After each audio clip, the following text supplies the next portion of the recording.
Love and light starseeds. Of course, I am Ayansa J. Muse, the Black Madonna of the airwaves, bringing you the music, the mystics, and the mojo on Radio for the Cosmos, 222.9 The Mothership. And today we have a very special guest in the house. I gotta tell y'all, okay, because first we gonna talk jazz. And I don't mean smooth jazz. I mean that traditional jazz, that Coltrane style, that Thelonious Monk flavor. And I met Brandon Woody at the Decamera performance on the 11th of January. And I have to tell you guys, his music really put me in a serious meditative state. So I felt it was only right that I share some of his music and his wisdom with you guys on the listening end.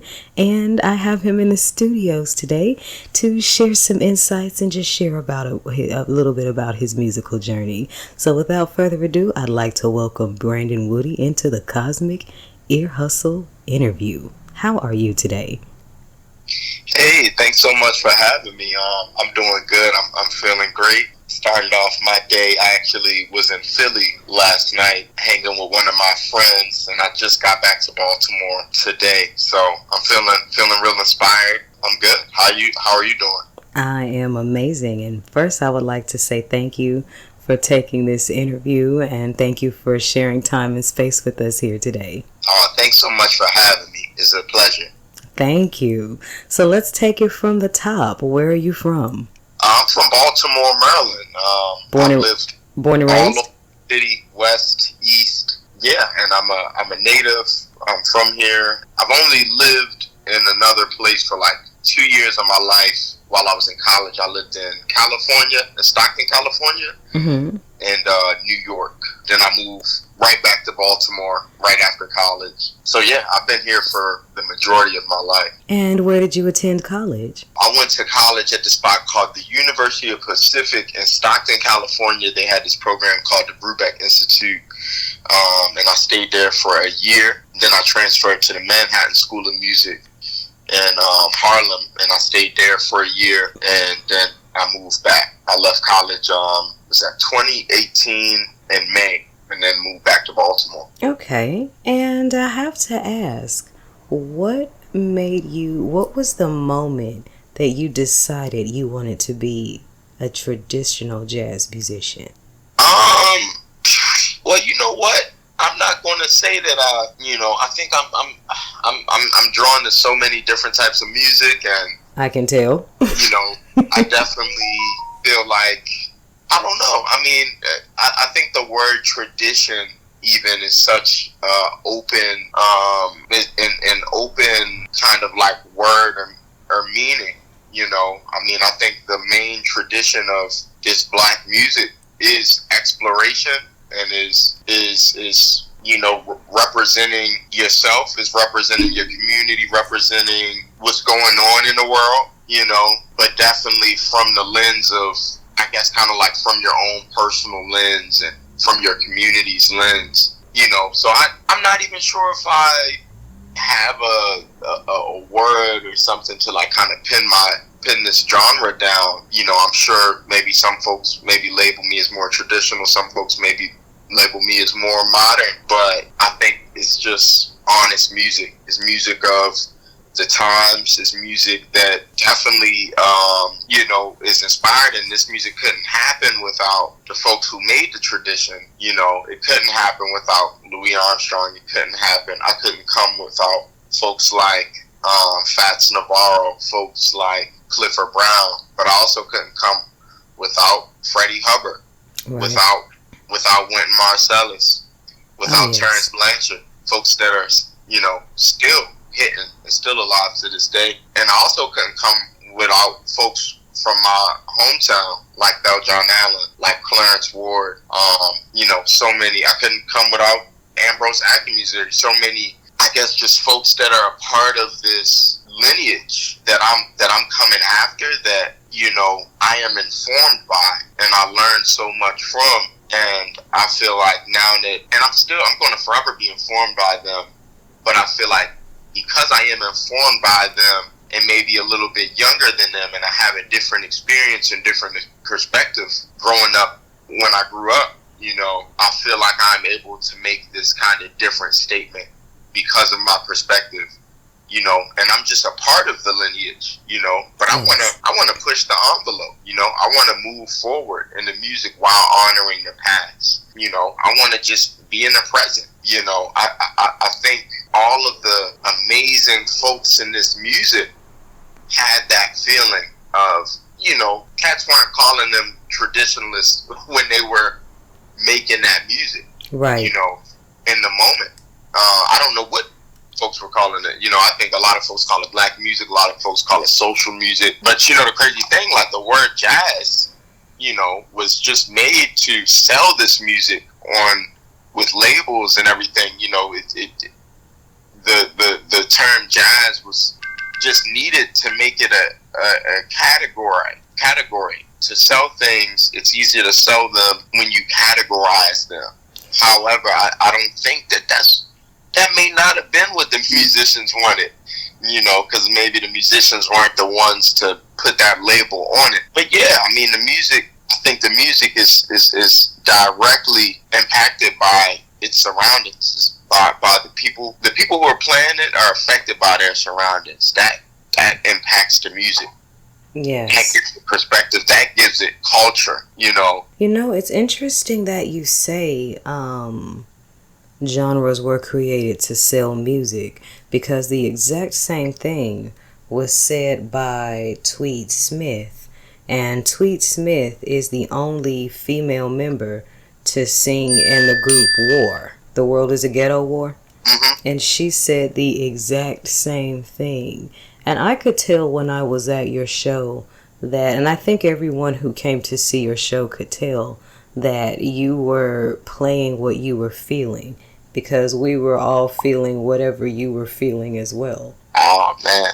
I think that is you know, I mean, that feels amazing to know that other folks are tapped in on that feeling. I'm trying to just kind of be as free as possible and not have any barriers between me and my horn, and between my horn and the vibration, you know. And you know, I'm just trying to have, you know, the music is kind of like a straight portal.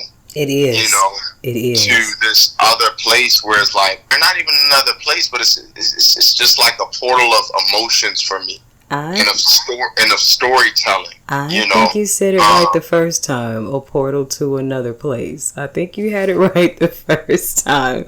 Because I have to tell you, as, you know, a radio host, you know, running the radio station and being a full-time spiritualist, when I got into doing meditations, I had a really tough time meditating with just, you know, meditation music, the sound bowls, the om, and all of that, right? And the first song that I was able to successfully meditate to, like really go through, as you said, that portal into that other place, the first song I was able to do that with was Kool and the Gang, Summer Madness.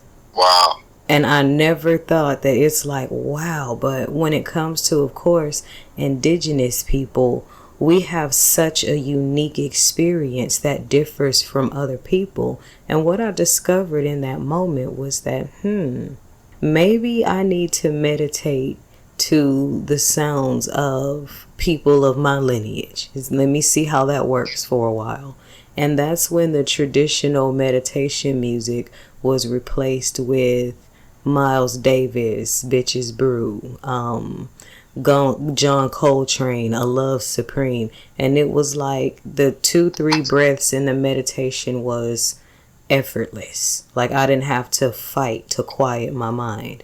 And when I came to your show, I had absolutely no trouble quieting my mind and being in a meditative state and just being one with the music that you were playing. And that's why I kept making those references, because I'm like, I feel like I am at a Miles Davis or a Coltrane concert or something. And so, go ahead.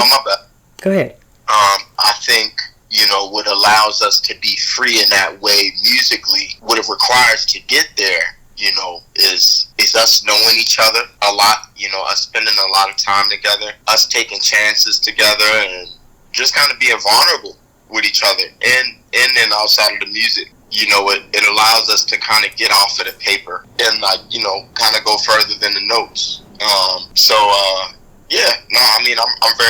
I appreciate that I have these folks that I feel like we all just kind of like hold each other up.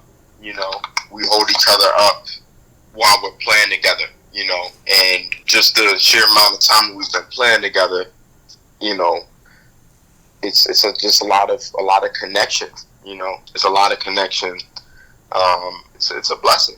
It's truly a blessing to get to play with a band for such a long amount of time. I even feel like, those bands that Miles Davis had. He had several different bands, but one of my favorite bands of his was the Second Great Quintet. Yes. And that was with Wayne Shorter and Herbie Hancock and Ron Carter and Tony Williams. And that band just felt so elastic. It felt like they could go anywhere at any moment. It truly felt like, they were warping time, and like they were, it was just so fluid. The energy was so fluid. Anytime I listen to them, it puts me into something, takes me somewhere. I feel like they got there through not only do you have to have some sort of like mastery over your instrument, or just like have great technique, because I think that, to get to that place is like that cannot be a hindrance. No.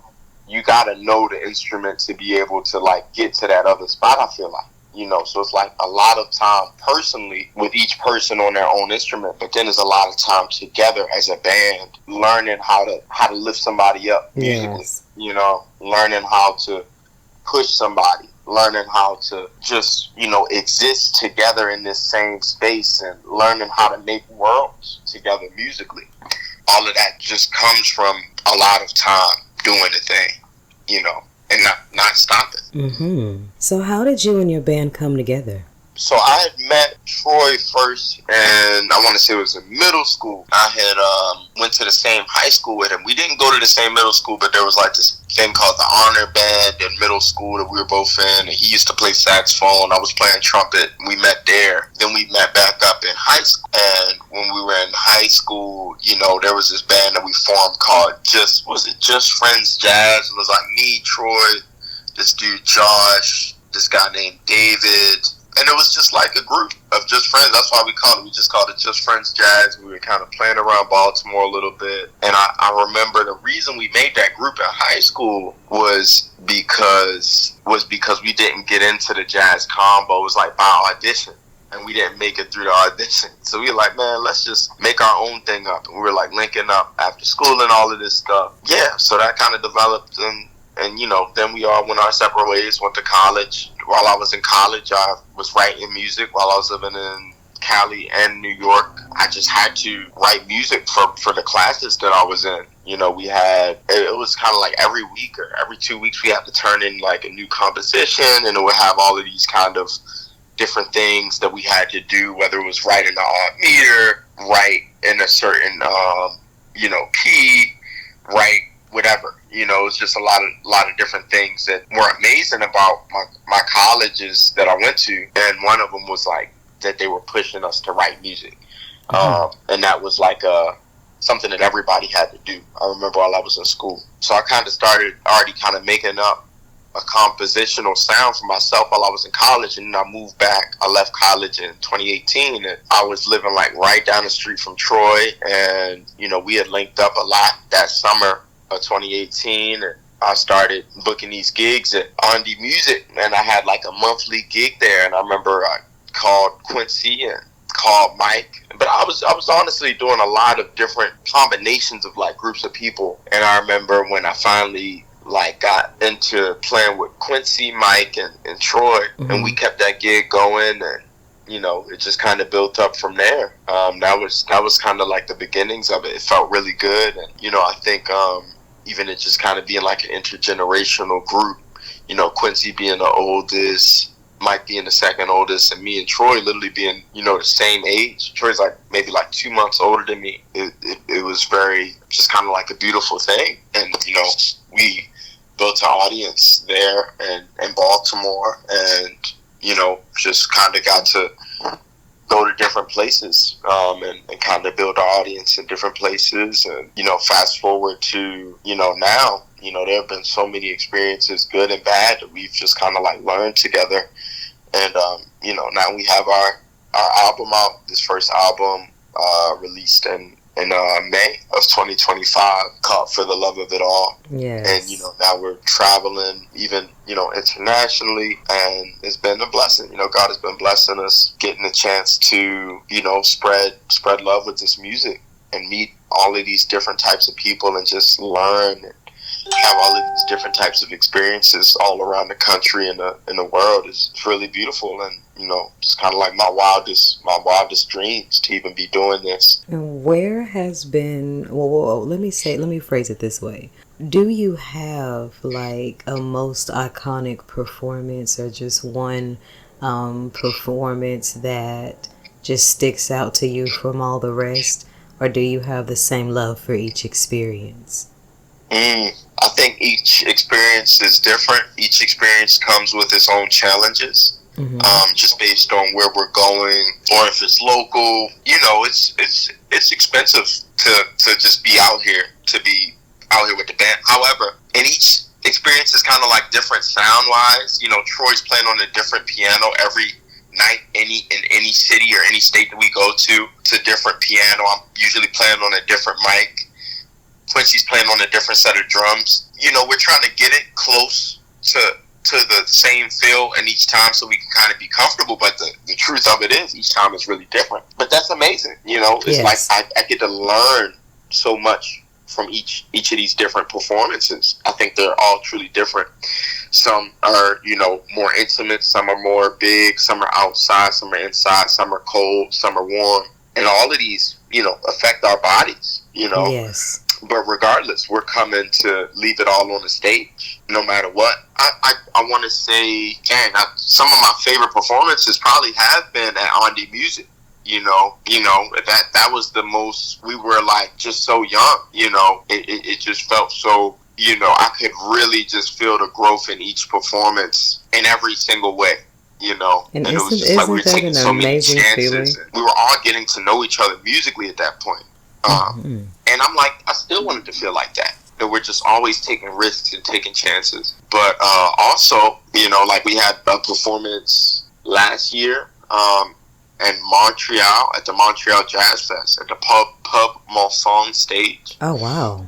And that was just a dope show. Like I had ended up getting a crowd to like sing this melody with me, and I just felt really good. I've kind of been doing that a lot throughout these shows that we've had last year. Yeah, that was just a dope crowd. Like it was so big. There have been a lot of, all of these shows have been really amazing and very different. Like the Atlanta Jazz Festival show was really, that was just a great vibration. I love the folks out in Atlanta. We felt very welcomed. Getting to play in Cali at the Hollywood Bowl, that was probably that may have been maybe the largest audience I played in front of. It was either that or the Montreal Jazz Festival, but I feel like that might have been larger. And that was just crazy, yes. Playing in a room that big, or not. It wasn't even a room. It was outside. It's like I guess you could call it an amphitheater. Mm-hmm. Just not even being able to see people's faces because there's so many people looking out. And even getting to get introduced. I remember I'm blanking my mind. Take your time. To get introduced by the wonderful, brother Arsenio Hall. Wow. For him to be talking about us before we went on, or as we were kind of coming on stage. It was just man, this is crazy. To go from watching I knew that was going to happen like that. That he was just going to literally be. I think I knew that he was hosting, but I didn't know he was going to actually introduce me and the band.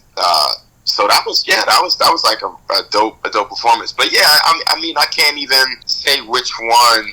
It's always great to have my family in the audience too. I remember, like, I don't know, maybe like 15 of my family members that came to the show that we had in Baltimore for the album release party, which was at this dope spot called Current Space. And shows there are always dope. You know, it's just a good feeling in there. The owners are really dope people. But yeah, I can't. I mean, it's hard to kind of compare. It's more of a variety basket, it's huh? hard. That's hard. Oh, okay. I won't put you through that. But thank you. All of these like expensive jewels together, like, what's the best one? It's like, man, they all dope. They all are precious, and they're all worth something, and they're all so uniquely just different. You know. I love it. So I have to ask, because it's very obvious, like, just by the energy of your music, that you have been exposed to so many different genres. What made you choose jazz over, say, R&B or hip hop, or, you know, what made you choose jazz? Well, I chose the trumpet first, and I feel like I just chose music in general. You know, I remember when, you know, I was on these long car rides from my mom to my dad's house, from my dad's to my mom's. You know, my parents would be playing all types of horn-heavy music, like Stevie Wonder, like the Isley Brothers, Jackson 5, the Stylistics, all of this, you know, horn music that usually had trumpet players in it, and that had horn lines and stuff. And I was like, it was kind of infectious. Even though the drums was my first instrument, I played the drums for a while, and I did this talent competition that I ended up not doing my best on. I felt like, you know, I didn't do that great on. I ended up quitting the drums that school year, and then when I came back, I still wanted to play instrument. I was always getting like butterflies before I was going into the band room. Anytime I would be about to go to band practice, I would get butterflies, and I didn't know, but that was like a sign that I really loved, you know, music at an early age. So when I came back to school in August or September, it's like my third or fourth grade year, the two instruments that were able to, like, that were left to be rented out were trumpet and saxophone. And the saxophone looked very hard, so I got into trumpet. And I remember the first song I learned on trumpet was Tequila. Yes, Tequila.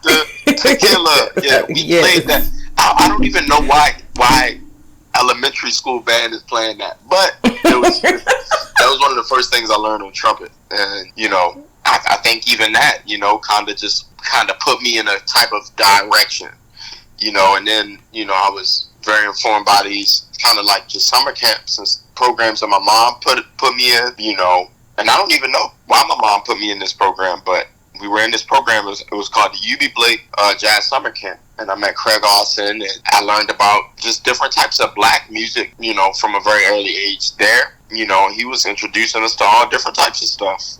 It wasn't just jazz, but yeah. And then I remember getting into the Peabody Tuned In program. I was at Peabody every Saturday from 9 a.m. to 6 p.m. and they gave me classical trumpet lessons. I had jazz trumpet lessons. We had jazz repertoire, jazz theory. We had I was in like a wind orchestra. I was in the actual orchestra.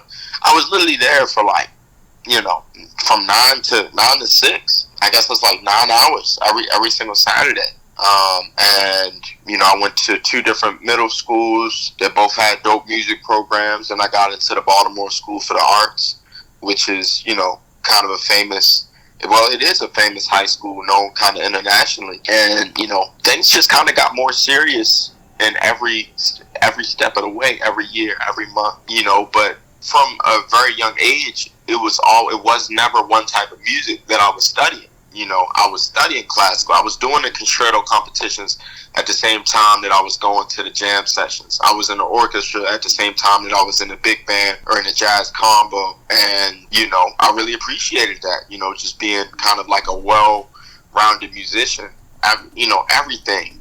I want to learn from all different types of music. It all is information. And I need to be informed. Yeah, I remember just hearing cats like John Allen in high school, hearing Christian Scott, just hearing cats like that had their own unique voice on the horn, and I was like, dang, I did want to be like them in high school. I was like, dang, this is crazy. This is dope. I want to be like them, So yes. I think also just having folk that weren't maybe too much older than me, maybe 10 years or maybe 20 years older than me, that also look like me, that just are very unique. I had a lot of folks to like look up to, you know, on this instrument that I appreciate, and all different types of music though. So yeah, a lot of you know, folks that just play black music, a lot of all types. You know, John not only tours the world with Jill Scott, but he also has his own group, and he also plays with all these different jazz musicians. But he also does different stuff. You know, it's like any type of information,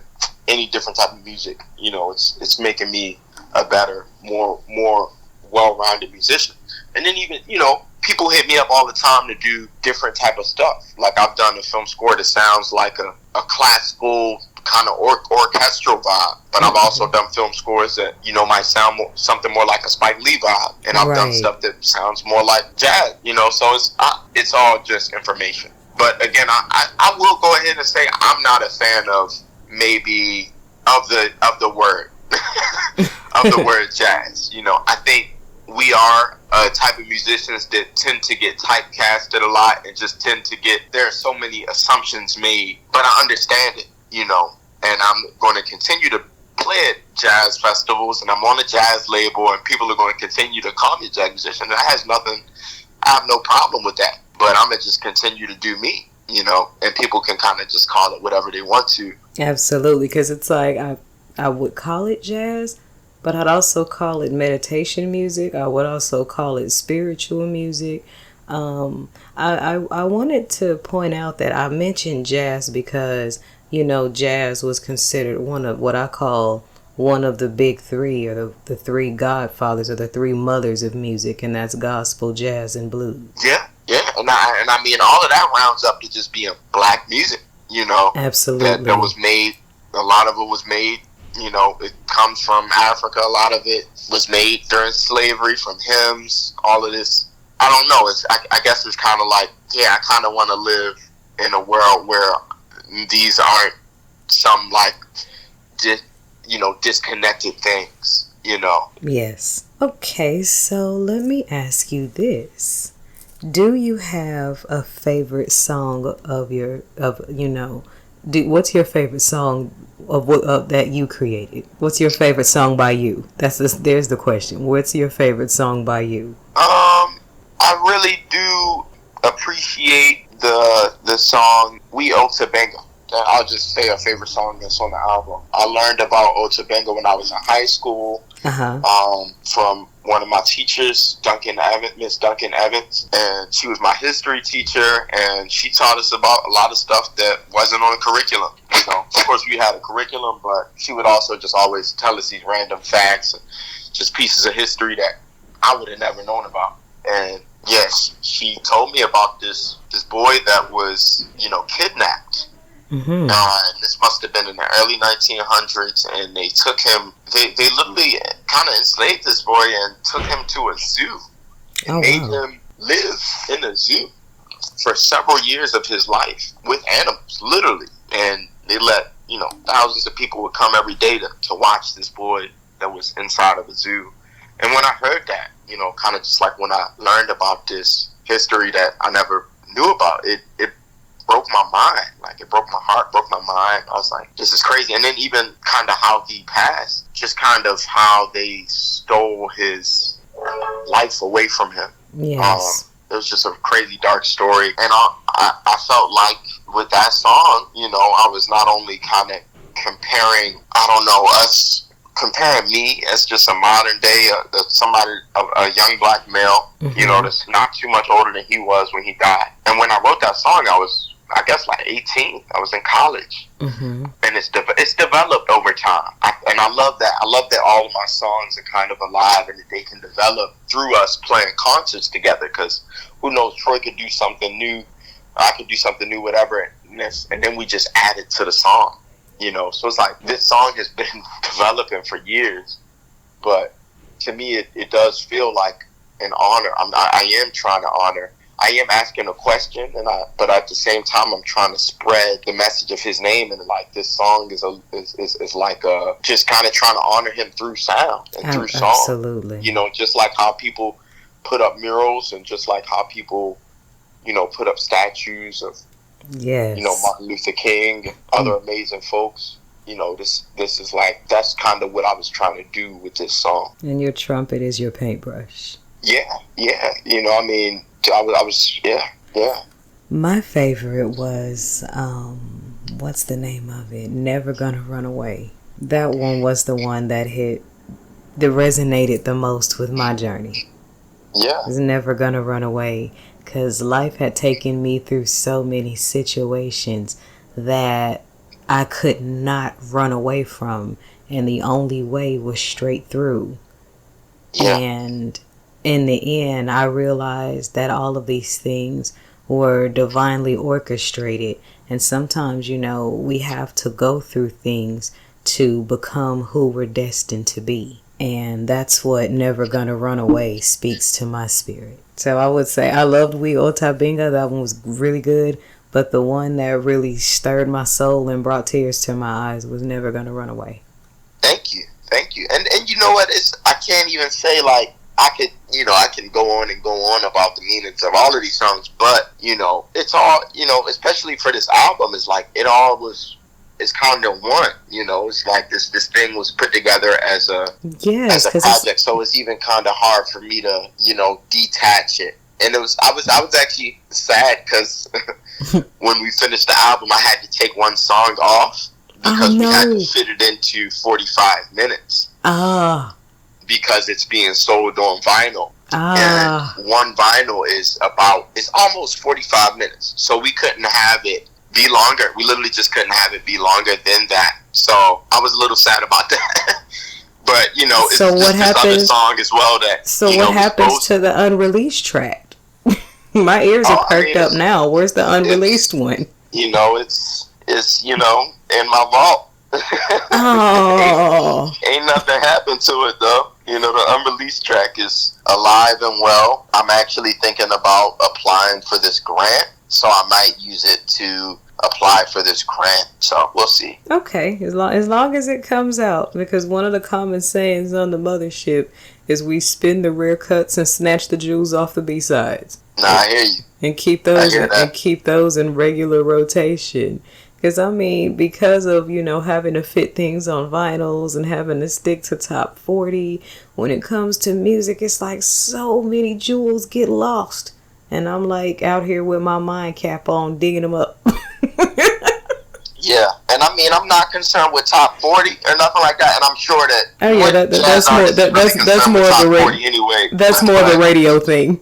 But yeah, it was a decision, that I didn't really have the choice to say, okay, let's do 2 vinyls. This is my first album, so I could only do 1 vinyl, and that's literally the reason. I had to cut that song off and why there was like a time limit. However, I'm thinking about it. We'll see if that song comes out sooner or later. Yeah. And I want to ask this question: what role do you feel that your music plays for both yourself and the overall spiritual journey of everyone else? Because music, as you said, is a portal to take you to the place, and obviously it's pretty obvious that you and your band were in the portal first, so it's like the energy channels through you all and then comes to us. I want to know something about how that spiritual experience feels when you take your technique and then it goes off the note and kind of into its own spiritual elixir, that elevation past the technique. Can you tell me something about that? I know that was a bit of a jumble. Well, technique and the practice of the horn is, a spiritual thing already. I need to be playing this horn every day to even, the trumpet is no joke. It's such a physical instrument. The body is being, used in many ways. So many muscles are used for me to even just make a note, and to make a beautiful sound. That's something that's very important to everything that I'm doing. My technique. Yeah, when we're playing, we are trying to get to a thing when we're not thinking about the music necessarily. And when we get there, it feels so good. And it's like, I'm not thinking about the technique. I'm not necessarily thinking about, I'm just at that moment, I'm like being a vessel. That's where I'm trying to get to. But to get there, I need to have great tech. But I want to let God flow through me. I want to let my ancestors flow through me. Yes. You know, and everything that I learned in my surroundings, my city, and my culture flow through me. But, you know, I need to study a great deal and practice a great deal for that to happen. You know, I don't think that that's just like, you know, it's things that I feel like we make natural that haven't always been natural. Like the modern day trumpet, to even play this horn, to put metal against my face. You know, this is something that the body could naturally reject. You know, so I just think that like we get to that state of like freedom and that state of just like going to other places, I think, with amazing technique, you know, not allowing the instrument to be a barrier, you know. Oh, I like that. But yeah, I love to be in that space. That's the goal. That's where I'm trying to get to every night. Yes, you know, a space where I'm not thinking, and it's flow. That's a perfect word for it, the flow. The flow. I would call it musical telepathy. Musical telepathy. At least that's what it felt like for me. Yeah, look, you know, and that's my thing. It's so hard to even. I'm not a master. I'm not a poet. I'm not a dictionarian. I'm not a spokesperson, you know, so it's like I'm not so concerned with the words, you know. I'm concerned with the feeling of it. I'm concerned with the music. I'm concerned with the practice. Yes. It's always going to transcend words anyway. But yeah, no, that's a dope. You said music telepathy. That's a dope. Yes. I've never heard that before. That's beautiful. Musical telepathy. It just came to me. Well, confession, I am a poet, so. Wow. See. So I can put words together, but I can also hear words and feel words when they're not being spoken. And that was one of many things that I found so masterful about your music, is that so much was being said without a word being spoken. And that's why I called it musical telepathy. So there's that. So before we close out this interview, because I want to leave about 15 minutes left of the hour so that the listeners can enjoy some of your music, do you have any closing thoughts? Thank you so much for having me. It was very great to talk to you. This is a very fun conversation, and yeah, I look forward to checking the show out some more on Wednesdays. You said, absolutely. Yeah, thank y'all so much for tuning in. Thanks everyone for listening. Thanks so much for taking a chance and checking out my music. And speaking of, where can we find your music? So I'm on all streaming services, and you can just search it up, Brandon Woody, For the Love of It All. It'll come up. You can also buy this in vinyl form and CD form, and also I have a website where I have my shows, videos of performances, merch, and even a link to the album. All of that is on my website, and that is www.brandonwoody.com. Yeah, all of my social media is there too. Just Brandon Woody on everything. So yeah, thank y'all so much for tuning in, and I hope y'all have a great rest of y'all week. Absolutely. Oh, but I got to make one correction before we close out this interview. And you will hear Brandon Woody's music on more than just Wednesdays. You're going to catch this on the 8 o'clock meditation hour before your 9 o'clock cosmic weather forecast. And you're going to catch them in the chakra rotations between 12 and 6 a.m. So his goodness can rewire you in your sleep. So we're going to make sure this gets all across all 7 rotations, not just one. Because this music is that good, and we need to have this in our lives, in our systems. And, make sure we embrace one of the greats of our time, because this is genuinely who I feel like we're speaking with today. Oh, thank you so much. My honor. Thank you. And this is the Cosmic Ear Hustle on Radio for the Cosmos, 222.9 The Mothership. Beam up.